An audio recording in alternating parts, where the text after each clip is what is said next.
Hang on, he's pitting the KTM 790 against the Honda CB500X. They're completely different bikes. Well, yes, they are, kind of. The KTM is almost twice the price of the Honda for a start, but there is method in my madness.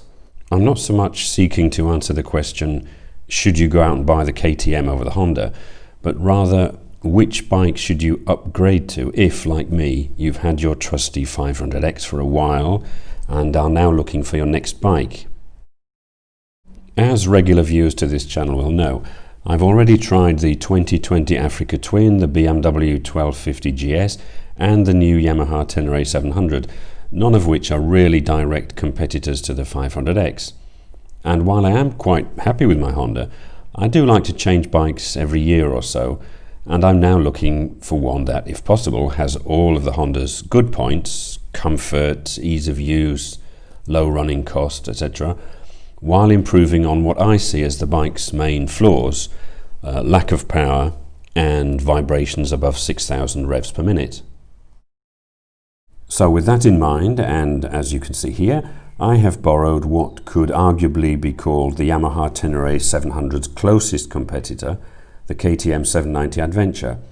It was my first go on a KTM, and if I'm honest, I wasn't really sure what to expect.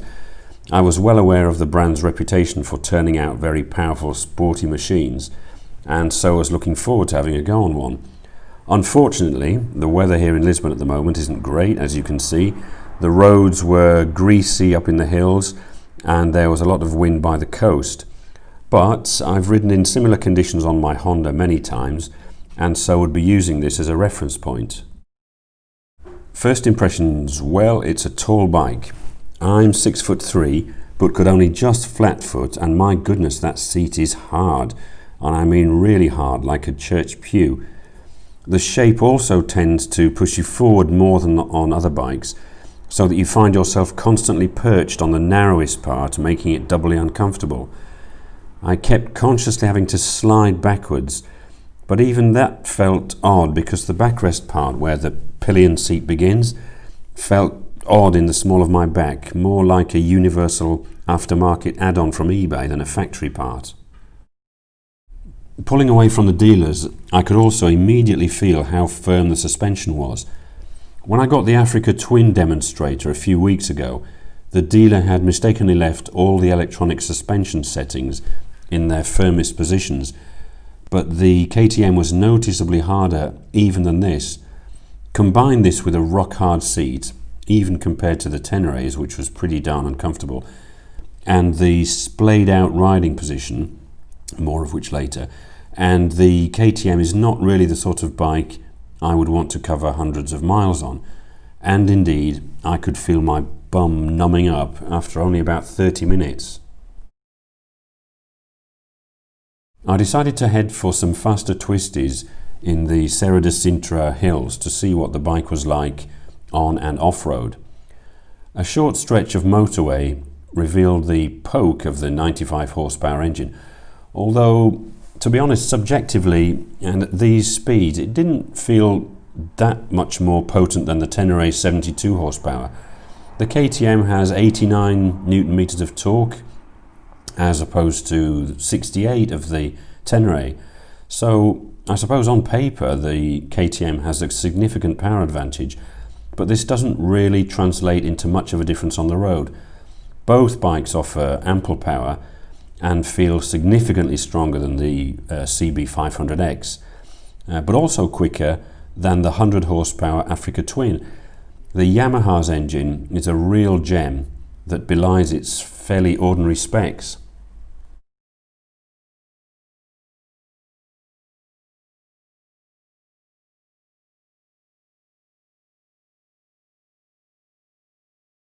So let's see how she handles off-road situations. As I said, we've had a lot of rain here in the Lisbon area over the past few weeks, and so this muddy trail, which I've been along many times on my 500X and also tried with the Tenere, had some big ruts and was generally quite slippery. I managed okay on the KTM, and therein lies the problem for me. I managed okay, better than I would have on my Honda, But when I took the Yamaha up here a couple of weeks ago, in very similar conditions, I didn't just manage, I enjoyed myself.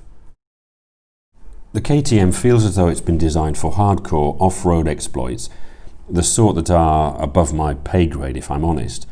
I'm very much a road rider, and while I do occasionally dabble in tracks like this, I don't really have the experience to actively enjoy it. When I took the Yamaha up here though, I did enjoy myself for the first time, but the KTM with its wide bars to me felt heavy and unresponsive, and I was feeling a lot less grip through the tyres than I had done on the Tenere. Around town, the wide bars make filtering more stressful than it should be, and on faster roads you really have to give them a good yank to get the bike to lean into the bends. I don't know if you can tell from these images, but I was constantly finding myself having to correct steering input mid-bend because the KTM would just not turn in. I'm probably missing something here. Maybe all rough and tough off-road bikes are supposed to feel like this, but it's not something I've ever felt to such a degree on any other similar bikes I've tried. The Tenere, for example, felt obedient in the turns and eager to lean in, whereas the KTM felt wooden by comparison.